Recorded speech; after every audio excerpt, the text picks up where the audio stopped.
Go ahead, Charles Montgomery.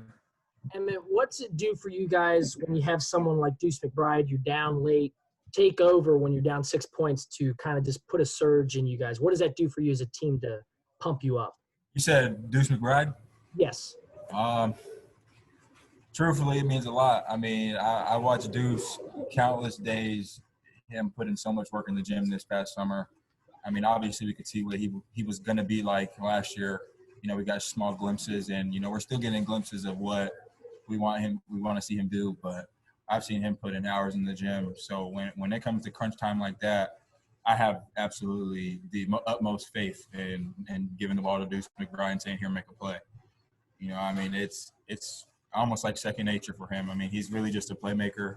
He doesn't do anything extra with the ball. I mean, sometimes he might throw a turnover, but that's just a part of the game. But the way he clears that off of his mind and just comes back and makes a play the next play is what makes him a great basketball player. Greg Hunter.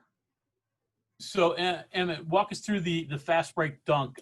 You obviously were calling for it. Do you do that often? When did you see that you were going to be free for the lob from Deuce? Well, when he got – I don't know who got the rebound. I think Deuce got the rebound. I think he was a few strides ahead of me. And, I mean, when they get the ball and they're pushing the ball up the court, you know, the coaches harp on me all the time about running up and down the floor and being that slasher in transition. And so I literally just took off. I don't know how fast I was running, but that was probably the fastest I ever ran in my life. And I just pointed up. And, I mean, me and Deuce have a good enough – you know, we have good enough chemistry to where if he sees me run to the basket like that, he'll just put it up there and expect me to go get it. So I just pointed my hand up, and he already knew what to do, and that was that.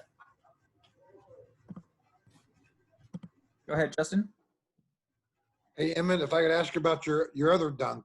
You came in from the wing. The game's tied at 60 at that point, and you came off the wing, and I think you just took one dribble. Are you thinking dunk at that point, or was it just a moment where you just kept rising and I mean, if I feel like my defender's on my hip at any point in time, you know, I feel sorry.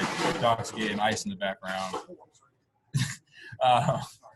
You know, if I get a defender on my hip and you know I can get one dribble to the basket, you know, I think every time I go, my mentality is to go get it up on the rim.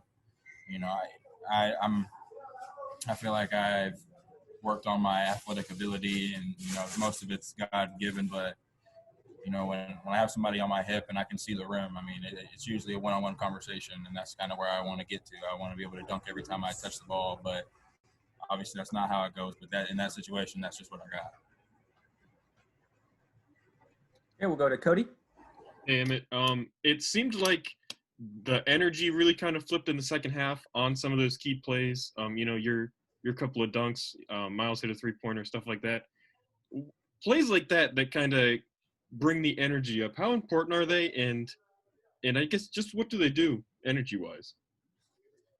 Basketball's a game of runs, and you know there's times where you make a big play, and you know the team gets into it. You know, we get off the sideline. I think one thing that we need to work on as a team is, you know, talking from the sideline more. You know, we have no fans, so the only communication in the gym, the only home advantage you have is your team talking. And I feel like if we're able to do that, we'll have a lot more of those moments where there's a big play, and we'll grow off of that play, and we'll make another one and another one, and we'll just keep making big plays until we're on a 12-0 run or 15-0 run. But I mean, basketball's a game of runs, and you know that's just how it goes. It went their way a few times, and you know they had their runs, and their bench was pretty high. But you know we had to weather the storm and you know make our own plays. And Caniglio. And you've been dunking in the past, you know, ever since your freshman year. But you know your slams today were pretty highlight reel worthy.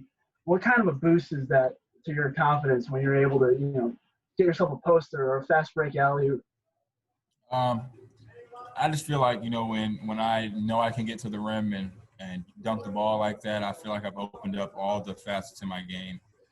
You know, I feel like I can pretty much do everything just good, not great. Obviously, I want to be able to do stuff great, you know, over the next years. But, you know, when I do stuff like that, or if I make a play like that, I feel like the defense has to respect it and know that, you know, I can blow by them, or I can shoot the ball or shoot a mid-range or whatever the case may be. But, you know, I just feel like that opens up everything for me. And then if I get down the lane, you know, it opens up a lot for the shooters. I can get down the lane, the big steps over, our bigs open, I can throw a lob. So, you know, it just kind of opens up everything, just not just only for me, but for the team. Couple more for Emmitt. Go ahead, Mike Kazaza. Hey, Evan, look at you know, the tournament, no exhibition, no scrimmage, and you're trying to blend in new guys. Then you go and you play number one. It just seems like collectively, it'd probably be hard to have a lot of confidence just because the stakes are so high and the competition is what it is. But it seemed different today. Has it been hard as a team to get confidence, and what turned the corner today? I don't think we've struggled to have confidence. Obviously, you see guys shooting shots. You know, I think the one thing that's hard for some of our guys is having a bad game and bouncing back. And obviously that's been an issue with me that I've had with myself. You know, but I feel like overall, you know, we've played a few scrimmages just against each other, and they were full games, and we had refs. So, you know, I think stuff like that kind of builds you up for moments like this where, you know, we're playing a team, or whether it's Gonzaga or Georgetown, and you got to go out there and play. I mean, we came here to play the best schedule in the country, and, you know, I haven't been let down on the schedule yet. So, I mean, we're going to play the best teams in the you know, conference, country, doesn't matter. You know, it's just what you do if you have a bad game. You know, we're all in each other's ear. If you have a bad game, you know, we're trying to talk one another up. We're never trying to harp on guys or be negative. You know, that's only going to hurt us as a team. So, you know, when you have guys like Taz and Sean, you know, they might shoot 7-7 one game or 0-7 the next game. You know, it's not what they do on their own that's going to help them, but it's really going to be us talking to them, making sure they know that they got brothers that are pushing for them to be successful. And, you know, those guys really help us win games. So that's really just it. And Justin, you can finish this up. Go ahead. Hey, man, I was trying to think earlier. I think maybe it was your guys' freshman year where you guys couldn't win a game on the road. Maybe it was last year. I think it was your freshman year. But anyway, I mean, it's still a lot of the same guys that you're playing with now. And I mean, you guys are 4-1, haven't played a true home game yet. What's changed on the road for you guys? Is it just a matter of being older, or is there anything else? Say what's changed on the road? Yeah. I mean, I think overall it's just our attitude. I mean, you know, I can't really give you a clear answer on that, you know, other than, you know, we come in every day, and I can say this for sure. This has probably been my most fun year I've had, you know, West Virginia basketball, and out of my 3 that I've been here for. And, you know, I just think we're building on something great. You know, we actually love each other. You know, I tell the guys I love them all the time when I get off the phone with them or when I leave from one of their apartments.